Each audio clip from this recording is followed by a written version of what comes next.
Bă, deci ori sunt cel mai obosit om când filmez, ori sunt cel mai obosit om când filmez. Da, las așa. Salutare, eu sunt Kent, iar astăzi vreau să fac un nou clip de reacție. Înainte de a începe acest videoclip, te-aș ruga să dai un like și subscribe la canalul meu cu clopoțel pentru a primi toate notificările. Să o lăsăm cu vorba și să-i dăm direct cu videoclipul.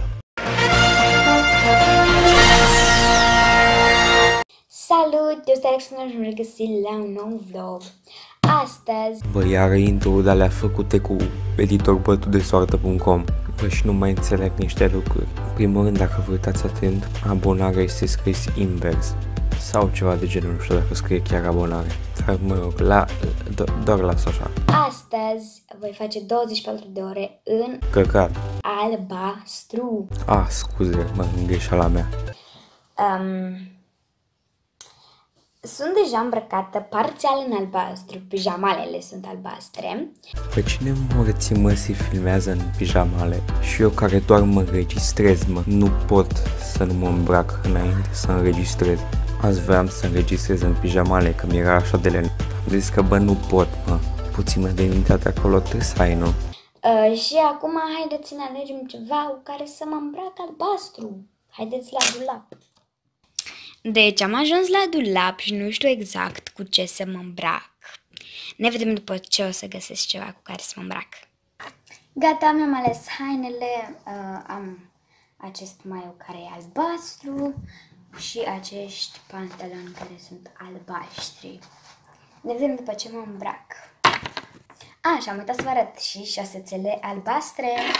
Bă, chiloți albaștri nu ai, mă? Adică na, dacă e challenge, să fie challenge până la capăt. Că asta se cheamă trișat și nu e ok. Gata, m-am îmbrăcat și o să-mi pun și cordeluța asta, dar după ce îmi desfac părul.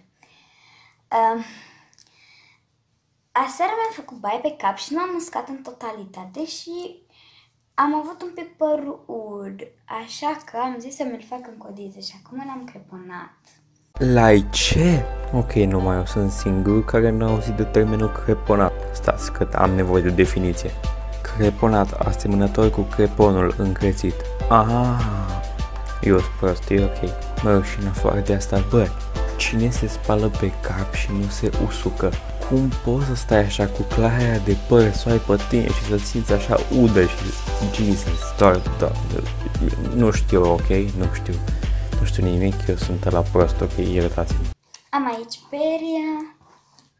Tadam. Așa, îmi voi prinde părul într-o coadă și revin după aceea. Niște pieptat cu sunete de orgasm ASMR, cu plăcere. Până la urmă am zis să las așa, simplu. Acum haideți să mergem să ne spălăm pe dinți. Sunt la baie și mă voi spăla cu peruța aceasta de dinți. Ne vedem după ce mă spăl. Ok, da, m-am spălat pe dinți și m-am udat, dar în fine. Cum te poți uda când te speli pe dinți? Da, bine, se mai întâmplă greșeli, dar nu stai deasupra chiuvetei, știi tu, să cadă în chiuvetă toată pasta aia de dinți și tot ce pe dinți de acolo. Nu stai pe spate când te speli pe dinți, nu? Dacă nu vrei să ajungi așa.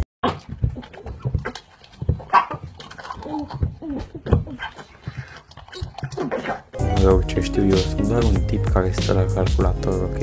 Nu vă luați de mine. Poate că neapărat trebuie să ne pătăm când ne spălăm pe dinți, nu? Acum îmi voi uda fața, după mă voi șterge, îmi voi crăti fața și ca să termin aici în baie, o să mă dau ultimul pas cu apa micelară. Da, deci e acasă să termine în baie, știți că atunci când vă duceți în baie trebuie să te termini, nu? Și by the way, la 34 de abonați multe companii aleargă după tine să le faci reclamă. N-am găsit foreul pentru că nu știam exact unde e și era roz, nu e albastru, dar în fine. Unde sunt dischentele de machiante? Vin după ce le găsesc. Le-am găsit, acum o să mă dau. Gata. Nu se vede că am pus, dar în fine.